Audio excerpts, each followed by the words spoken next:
Hello et bienvenue dans une nouvelle vidéo.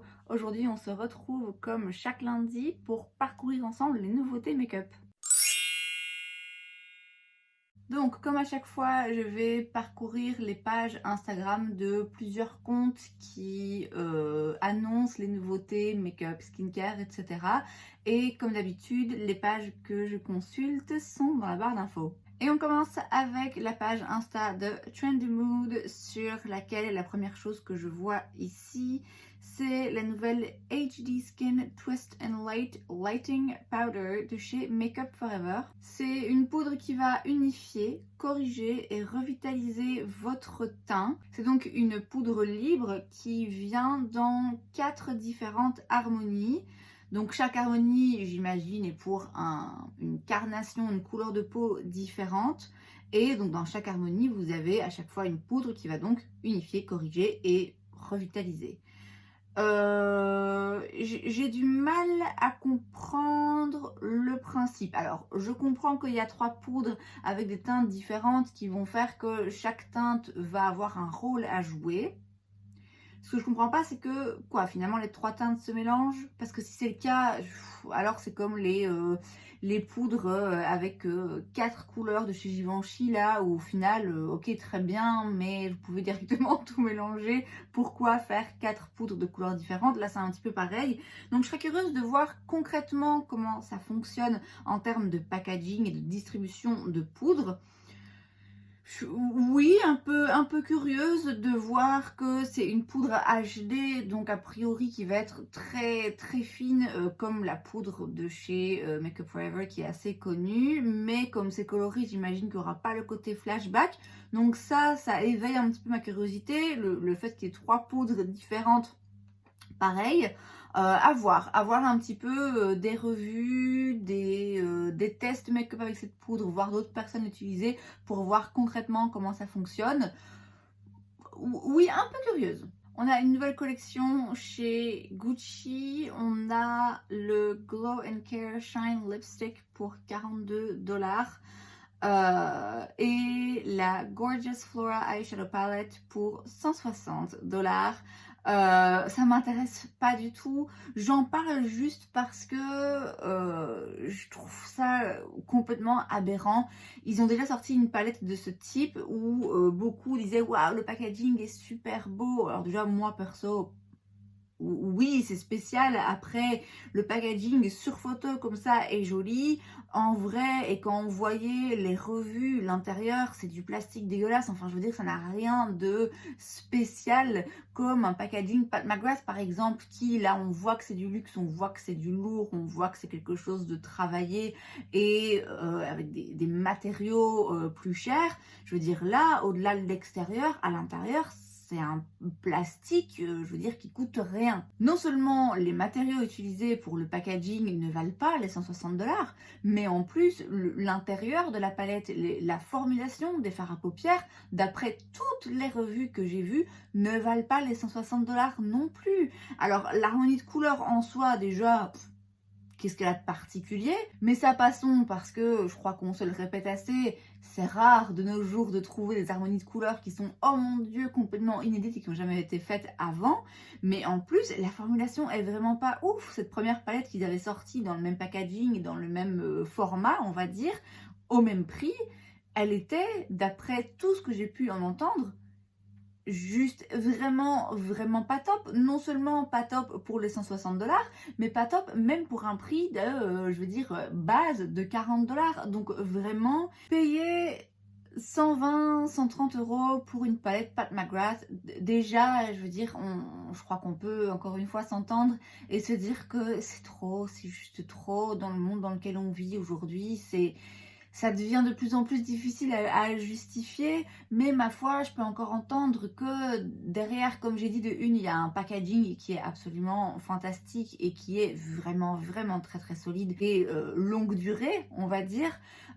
Et en plus de ça, il y a quand même des teintes qui sont vraiment très spéciales. Alors comme j'ai dit, c'est difficile de justifier, oh waouh, pour quelques jolies paillettes sur les yeux, je suis prête à dépenser des fortunes, mais voilà, au moins il y a une qualité qui est là, il y a quelque chose de vraiment très spécial.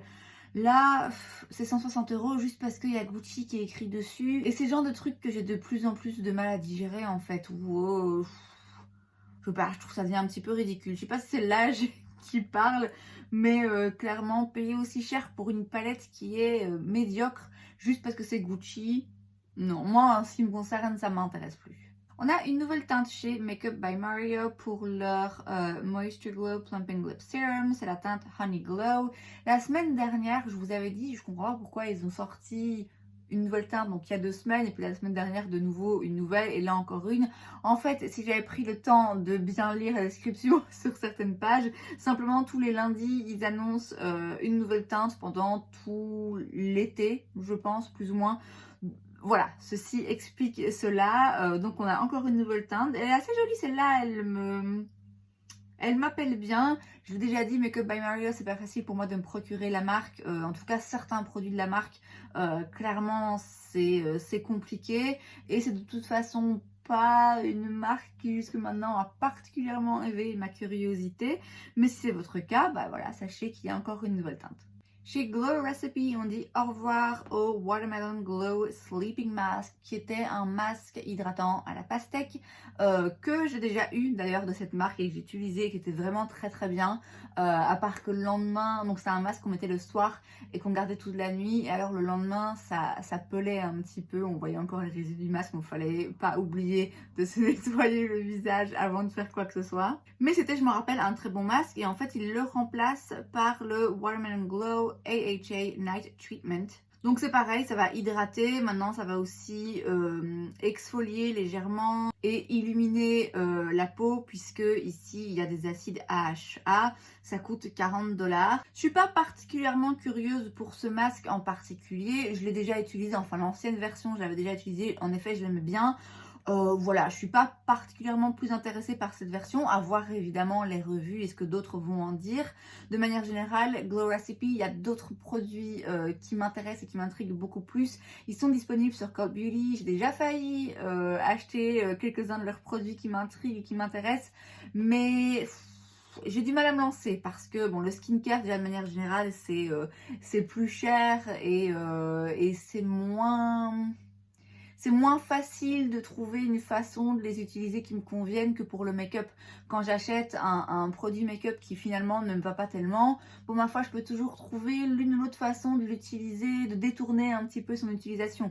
Là, quand c'est du skincare, c'est compliqué, donc j'aime bien quand même terminer les produits parce que c'est cher. Et quand c'est quelque chose qui me va pas du tout, voilà, c'est un peu plus compliqué, raison pour laquelle j'ai pas encore osé passer le pas et commander certains de leurs produits sur Cult Beauty, mais ça va arriver un jour, pas au mois d'août, pas d'achat ce mois-ci, mais sans doute que ça arrivera à un moment donné. Chez Kleinat Cosmetics, on a des nouveaux Stained Glass. Je pense qu'on en avait déjà parlé. Il me semble que c'est quelque chose qu'on a déjà couvert la semaine dernière, mais qu'il n'y avait que quelques teintes qu'on voyait peut-être. En tout cas, là, apparemment, il y a 54 nouvelles teintes. C'est énorme, c'est vraiment beaucoup. C'est limite trop, franchement. Je ne sais pas où donner de la tête. Il y a plein de teintes très très jolies. Bon, après, du coup, il y en a aussi plein qui se rapprochent un peu.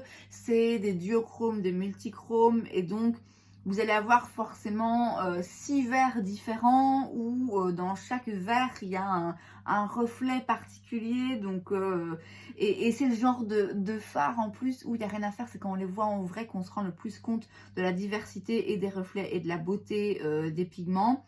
Ils ont tous l'air très jolis, mais là c'est je ne saurais même pas par où commencer honnêtement. J'ai jamais rien testé de la marque, mais c'est vrai que ça donne envie et encore une fois ça éveille la curiosité. Et alors on a une surprise de la part de NARS. Je pense que quelqu'un chez NARS devrait apprendre à se servir d'un calendrier, parce que NARS annonce déjà sa collection pour les fêtes. Les fêtes de fin d'année, pas la fête de la fin de l'été, les fêtes de fin d'année, autrement dit Noël, Nouvel An. Noël, si jamais, NARS, si jamais vous m'écoutez, Noël c'est le 24-25 décembre, ok? C'est là, on est début août, donc c'est un peu tôt. Je trouve ça limite un peu tôt pour parler d'Halloween déjà, mais alors Noël, mais sur quelle planète quoi? Franchement, j'ai hésité à en parler, parce que quand j'ai vu ça Ça m'a foutu les boules. Pourquoi on nous parle déjà de Noël? Et j'adore Noël, hein. J'adore Noël, j'ai hâte. Moi, depuis fin juin, je sais que Noël, c'est dans moins de 6 mois. Déjà, je tiens plus en place. Mais non, c'est trop tôt en fait, c'est trop tôt. Je voudrais avoir l'occasion de profiter de l'été. Je voudrais avoir l'occasion de profiter du début de l'automne et puis d'Halloween. Et ensuite, oui, très bien, parlons de Noël. Mais là, c'est le début août. Donc voilà, je vais même pas détailler leurs produits. De toute façon, c'est chaque année les mêmes trucs en plus. Donc c'est jamais intéressant, original. Donc franchement, Nars, là, vous n'êtes pas fait une amie. Clairement, les lancements de fin d'année en août, c'est non. On passe sur Trendstopia et la première chose que je vois ici, c'est une nouvelle Fat Water chez Fenty Skin. Hydrating Milky Toner Essence, c'est donc une essence tonique hydratante. Ils ont déjà un produit comme ça qui s'appelle aussi Fat Water, le classique quoi. Et donc là, c'est une version hydratante. Je n'ai jamais rien testé de chez Fenty Skin, ce qui paraît complètement dingue parce que j'aime beaucoup la marque Fenty Beauty. La partie skincare, je sais pas pourquoi, ça m'a jamais vraiment parlé, bizarrement.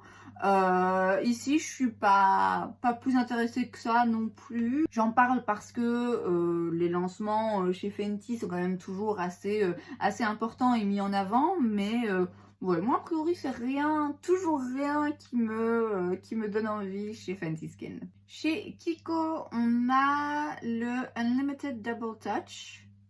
Alors, je ne sais pas si c'est un nouveau produit, parce qu'il est marqué Happy Birthday. Donc, c'est pour célébrer l'anniversaire de la marque ou du produit, et du coup, qui ressortent le produit dans un packaging différent. Il est marqué Special Edition Packaging. Donc, c'est en effet un packaging spécial. Donc je sais pas si ce produit est neuf ou pas. En tout cas, je me rappelle pas de le voir passer, donc je vais quand même en parler. Il y a donc 10 teintes, 14$ chaque. Et en fait, c'est, si je comprends bien, le même genre de principe que le Shine Loud de chez NYX, où vous avez un côté rouge à lèvres liquide mat coloré hyper pigmenté, et de l'autre un gloss qui vient sceller le tout et apporter un côté brillant. Ça fait bien longtemps que j'ai rien acheté chez Kiko, que j'ai rien testé de la marque. Il faudrait, pourquoi pas, que je la revisite un petit peu et que je reteste 2-3 petites choses. Mais comme vous le savez, au mois d'août, pas d'achat pour moi. Et de manière générale, ouais, j'ai du mal à trouver un grand intérêt, une passion pour les produits Kiko. Donc peut-être que ce sera en effet à venir un jour sur ma chaîne. Mais pour le moment, Kiko, ça m'intéresse pas des masses. Chez Tarte, on a un nouveau produit, le Modern Eyes Shadow Smudge and Liner Duos. Ce sont donc des duos. Vous avez d'un côté un liner et de l'autre une espèce de petit embout mousse comme ça. Vous avez un fard à paupières un peu crème liquide, je suppose, pour aller illuminer ou souligner ou aider à estomper le crayon. C'est 35€ pièce. Je trouve ça cher, hein. Franchement, je trouve ça cher. Alors, j'entends bien que c'est un double produit, mais ouais, je sais pas. Moi, de base, ça m'intéresse pas. De toute façon, même si c'était bon marché, voilà, je suis pas particulièrement intéressée. Je peux comprendre l'attrait pour quelqu'un qui a envie de diminuer le nombre de produits qu'il utilise et de faire plus rapide et plus simple, plus facile à emporter, et juste un petit thread liner et un petit truc lumineux et voilà, c'est bon, on commence la journée. Évidemment, pour ce genre de personnes, ça peut s'avérer vachement utile. Je ne suis pas ce genre de personne, donc oui, a priori, c'est rien qui me parle. Mais alors en plus, 35$, je sais pas, je trouvais ça très cher finalement pour ce que c'est. Voilà, clairement pas emballé. Et chez Summer Fridays, on a une crème légère, éclat et transparence. C'est une skin tint en gros qui coûte 42$, qui va exister en 10 teintes. Il me semble que c'est le premier produit un petit peu plus make-up qui sort, puisque de base ils ont c'est plutôt une marque skincare. Ils ont un masque, le Jet Lag Mask, qui est absolument incroyable, hyper hydratant. Il m'a déjà sauvé la peau quelques fois. Ici, moi, évidemment, pas du tout intéressée puisque le genre de produit comme ça, avec une couvrance très légère, c'est clairement pas le genre de truc qui me parle. Mais assez curieuse de voir vers quoi Summer Fridays se dirige, puisqu'apparemment, ils vont commencer à lancer un petit peu plus de make-up, pourquoi pas. Sur Indie Makeup Hotspot, il y a quelques nouvelles palettes de petites marques indie. Il n'y a aucune palette, enfin aucune marque que je connais vraiment, aucune palette qui m'intéresse particulièrement. Je vous invite à aller voir la page Instagram si ça vous intéresse. Mais là, il y a moi rien vraiment qui me tape dans l'œil. Par contre, il y a juste un truc dont je voudrais parler. C'est la marque JD Glow Cosmetics, donc, que je connais de nom, qui sort les fards à paupières The Milky Way Eyeshadow. Il y a donc 7 fards à paupières single, donc des monos, qu'on peut acheter seul pour 7,75 $ pièce, ou on peut acheter en ensemble, et là ça revient à 65,25 $, c'est précis. Et en fait, qu'est-ce que c'est que ça? C'est des fards à paupières mono où il y a plein de dessins dedans, plein du coup différentes teintes. Je sais pas, hein. Alors oui, c'est intéressant, c'est différent, mais où est l'intérêt? Si de toute façon vous allez tout mixer ensemble et que ça va donner une couleur en particulier, pourquoi? Enfin, oui, je suis un peu perplexe. Autant parfois on se plaint du manque d'innovation dans le make-up, même si encore une fois, il faut bien reconnaître que on peut pas innover à chaque lancement. Autant parfois, à vouloir trop innover, je trouve qu'on s'y perd un peu, personnellement. Donc c'est rien qui m'intéresse particulièrement, mais ça m'a clairement interpellée. Et c'est donc tout pour cette vidéo, j'espère que ça vous a plu. Si c'est le cas, n'hésitez pas à laisser un like. Vous pouvez aussi vous abonner à ma chaîne parce que c'est gratuit, donc pourquoi pas. Et moi, je vous vois la prochaine fois. Bye!